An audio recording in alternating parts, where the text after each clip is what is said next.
गांव की एक शांत और खूबसूरत रात थी।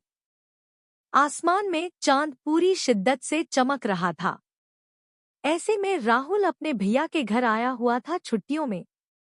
भैया बाहर शहर में काम करते थे और भाभी सावित्री अकेली रहती थी गांव में। सावित्री भाभी उम्र में थोड़ी ही बड़ी थी, पर उनकी आंखों में एक गहराई थी और चाल में एक ऐसा जादू जो राहुल को बार बार उनकी ओर खींच लाता था।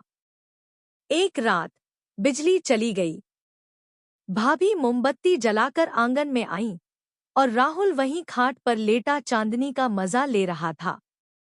इतनी चांदनी रात में कोई सोता है क्या? भाभी मुस्कुराते हुए बोली।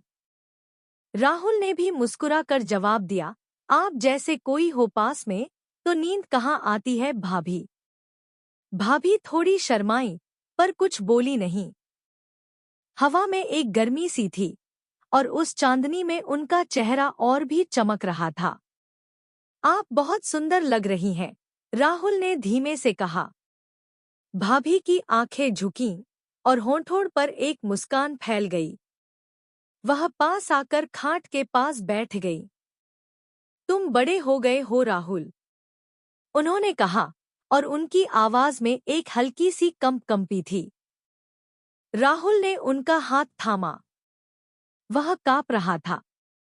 भाभी, क्या मैं कुछ कह सकता हूँ? उसने पूछा। कहा तो सब कुछ जा चुका है, भाभी ने आंखें बंद करते हुए जवाब दिया। उस रात चांदनी सिर्फ आसमान में नहीं, उनके बीच भी फैली थी। धीमे धीमे वह दूरी मिटती चली गई जो समाज ने बनाई थी। वह एक रात जिसमें न कोई शब्द थे, न वचन, सिर्फ एहसास थे, गर्म, गहरे और मोहक। सुबह की पहली किरण के साथ भाभी अपने बाल सुलझा रही थी और राहुल उनकी आंखों में वही सवाल ढूंढ रहा था, क्या ये सच था? भाभी ने मुस्कुराकर कहा, जो चांदनी में सच लगे